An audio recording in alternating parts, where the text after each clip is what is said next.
Nalito si Sohan habang ibinabalik ang kanyang mga armas at sinabi, ang mga taong ito ay mula sa White Heaven Demonic Cult.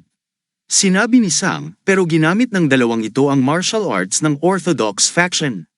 Tinanong ni Sohan, talaga ba? Sumagot si Sang, oo, ang isa ay gumamit ng Heaven and Earth Universe Sword technique ng Nung Clan at ang isa pa, hindi ako sigurado, mukhang palm technique yun na walang kaugnayan sa anumang sekta. Ang antas ng kanilang martial arts ay parang kapantay ng isang kilalang pinuno ng clan. Tinanong ni Sohan, buhay pa ba siya? Tumingin siya sa master at sinabi, oo. Nagtanong si Sang, bakit mo siya pinalaban? Ngumiti si Sohan at sinabi, ano pa bang dahilan kundi para pahirapan siya? Ngumiti rin si Sang at muling nagtanong, natuto ka na rin ba niyan? Huminga ng malalim si Sohan na may pagmamalaki. Sinabi ni Sang, hindi mo naman kailangan turuan para malaman kung paano pahirapan ang iba. Sagot ni Sohan, well, totoo nga siguro yun. Sa gabi, nakahiga ang master sa isang kama sa isang bahay at ginagamot. Pagmulat niya ng mata, nagtatakang tinanong, nasaan ako? May isang lalaking nagtanong, gising ka na ba? Tumingin siya sa lalaki at tinanong, sino ka? Sagot ng lalaki, ako si Liharo. Nagtatakang sinabi ng master, Liharo? Hindi ko kilala ang pangalang yun. Nasaan ako? Sagot ni Haro, nasa Chang'an Alliance. Dinala ka dito ni Alliance Leader Jin Sohan, third young master. Nagulat ang master at nagtanong, kilala mo ako? Sumagot si Haro, oo, kilala kita. Muling nagtanong ang master, paano mo ako kilala? Sagot ni Haro, ako si Haro, ang ika-4 na pinuno ng Special Plane Squad na ipinadala sa Hub Alliance.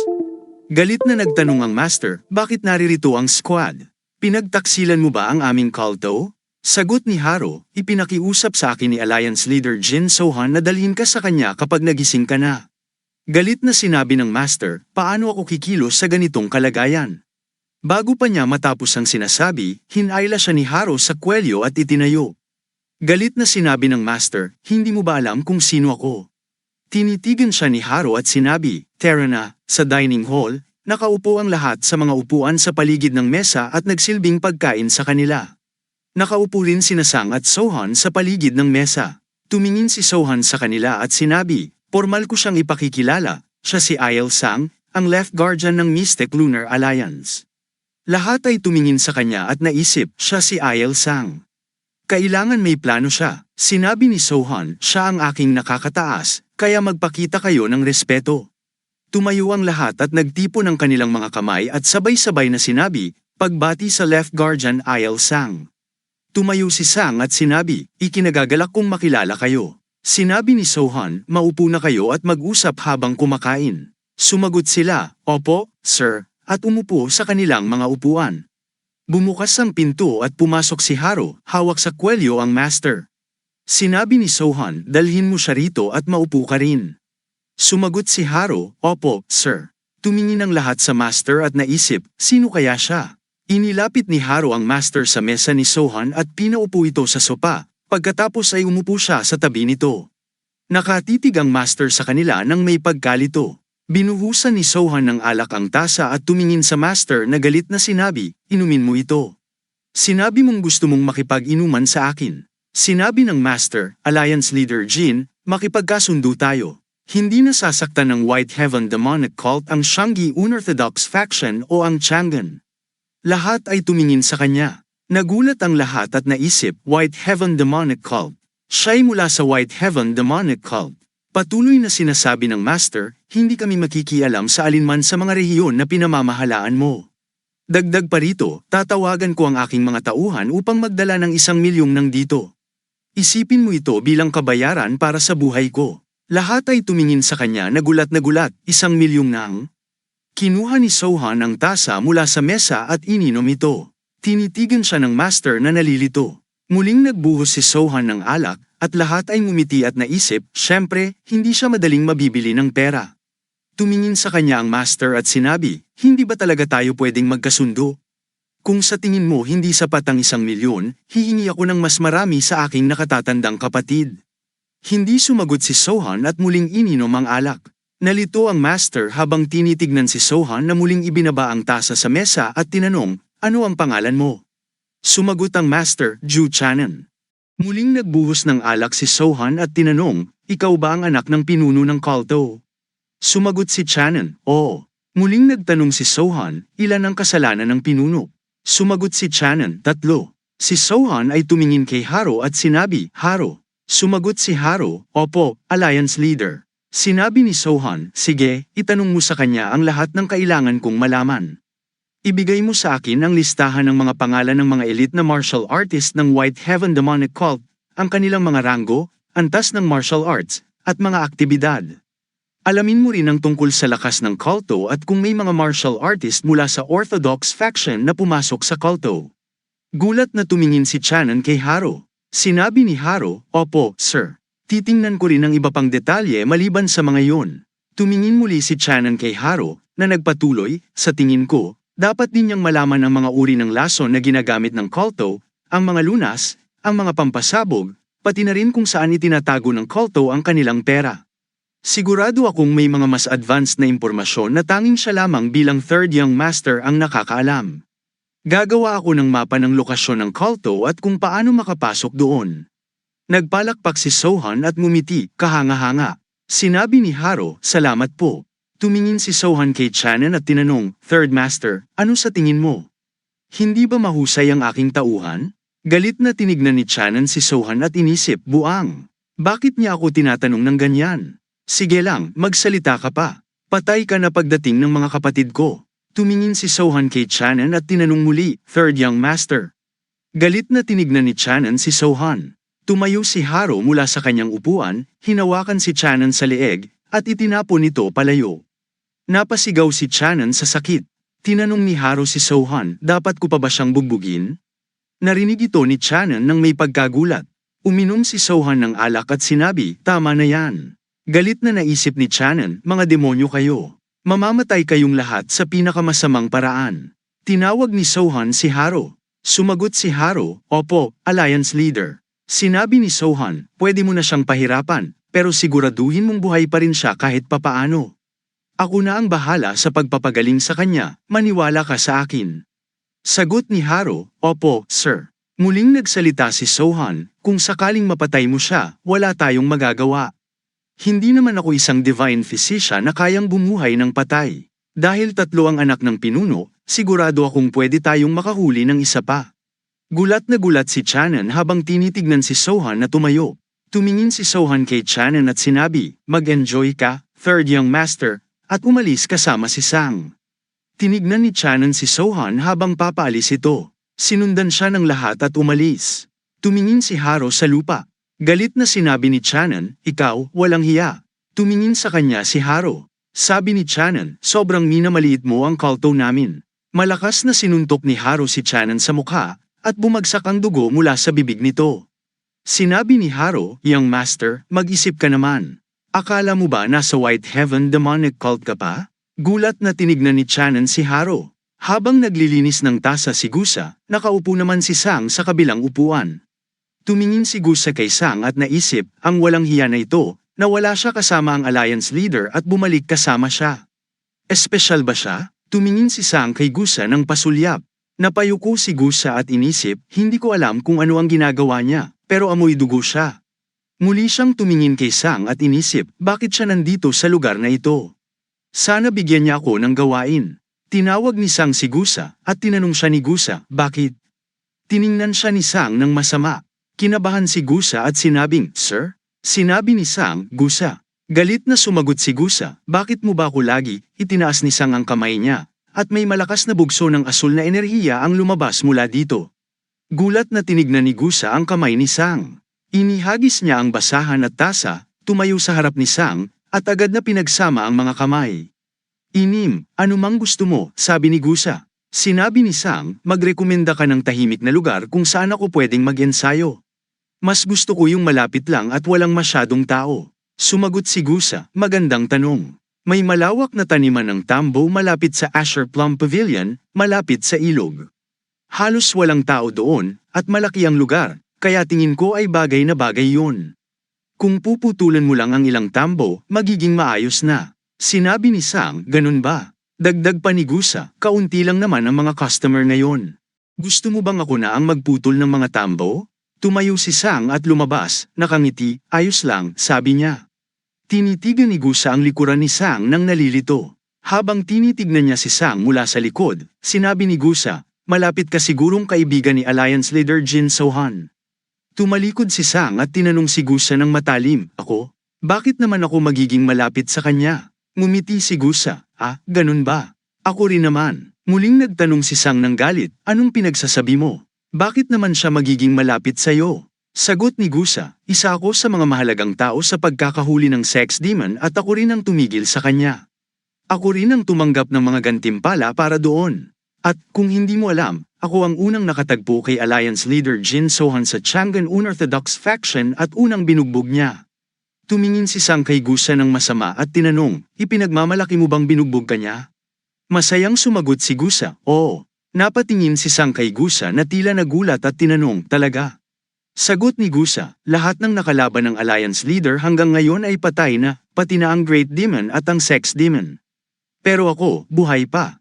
Tumalikod si Sang at naglakad, halatang naiinis. Tinitigan ni Gusa ang likuran ni Sang at sinabi, inggit ako sa'yo, H-Nim. Huminto si Sang at tinanong, bakit?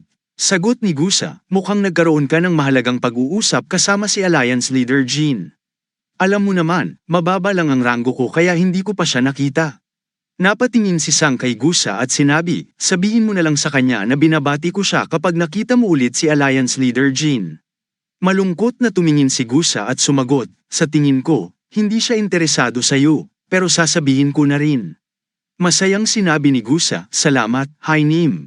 Bigla namang naalala ni Sang ang sinabi ni Jin sa kanya dati, sinabi niya sa akin na huwag kang guluhin. Nagulat si Gusa, totoo ba yan? Namula siya sa tuwa at sinabing, hindi nakalimutan ng Alliance Leader ang tungkol sa akin. Napaka-considerate niya para sabihin yun. Pinahid niya ang kanyang mga luha, nakakaantig naman. Galit na tinignan siya ni Sang at naisip, dapat ko na ba siyang patayin?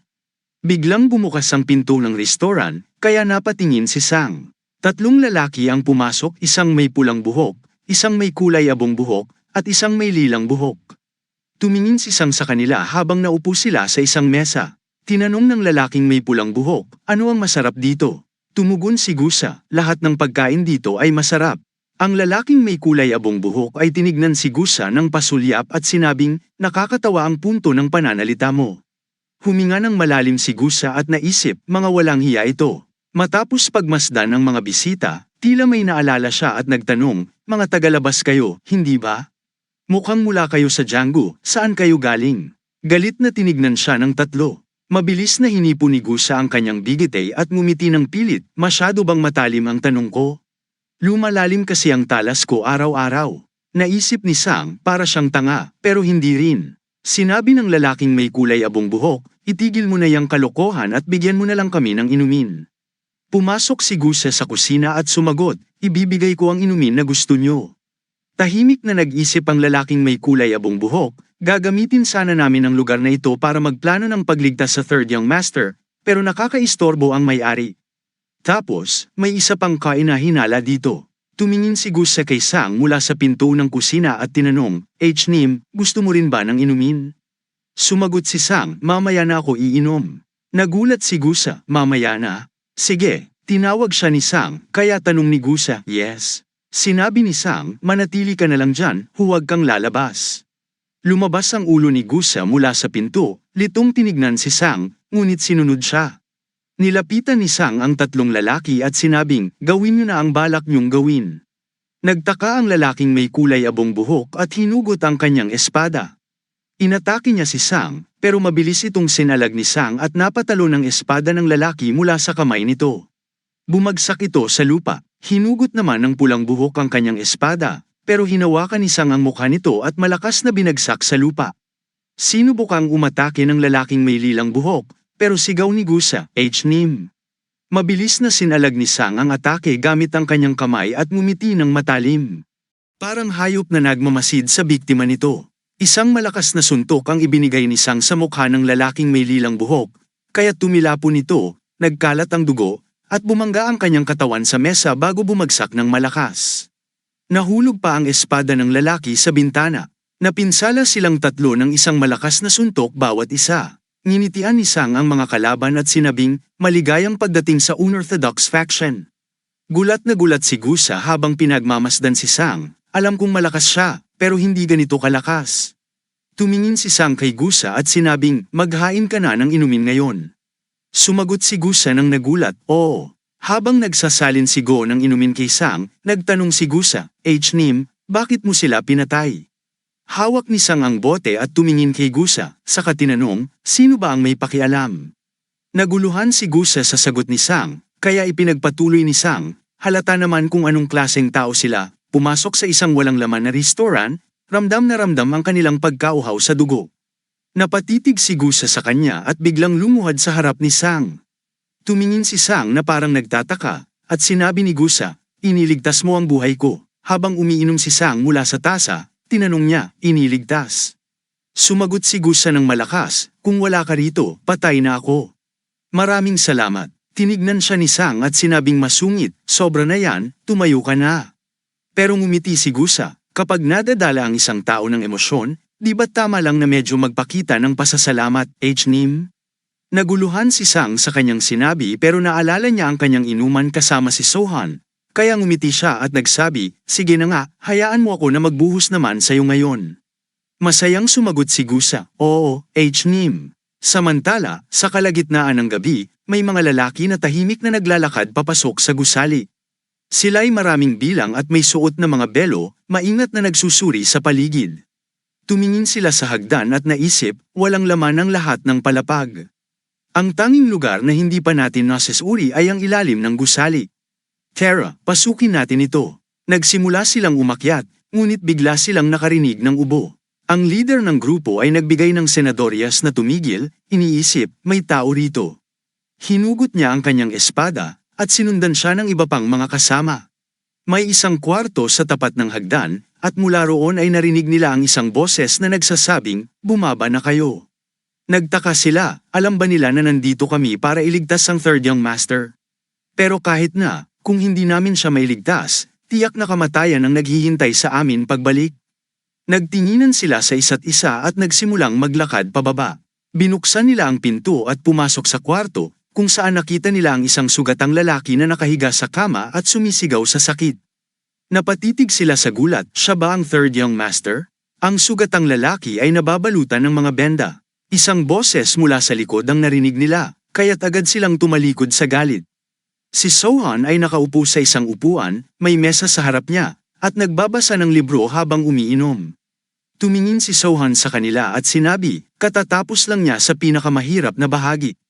Nalito ang mga lalaki at nakita na ang mukha, kamay, at damit ni Sohan ay puno ng dugo. Dagdag ni Sohan, inspeksyonin mo siya, buhay pa siya. Nagmumura sa galit ang mga lalaki habang nilapitan nila ang sugatang lalaki at sinuri ito, Young Master. Agad na ibinalik ng lider ang espada sa kaluban nito at kumuha ng isang kahon mula sa kanyang damit. Binuksan niya ito at tinanong si Sohan, maaari ba naming ipack-in ito sa kanya? Tumingin si Sohan sa kanya at sinabing, dalhin mo muna rito. Nilapitan siya ng lalaki at iniabot ang kahon kay Sohan. Kinuha ni Sohan ang kahon, hinawakan ang gamot, tinitigan ito ng mabuti at sinabi, ito ang kinain niya noong nakipaglaban siya sa akin. Isa ba itong pampalakas na nagsisilbiring gamot na milagroso? Sumagot ang lalaki, oo, gumagana lamang ito sa mga natuto ng divine arts. Ibinigay ni Sohan ang gamot sa kanyang bibig at nilunok ito. Nagalit ang lalaki, ikaw. Tinignan nila si Sohan nang may pagtataka. Sinabi ni Sohan, hindi ito lason, sigurado ako dyan. Pero hindi ko maaring ipainom sa aking pasyente ang gamot mula sa isang tagalabas.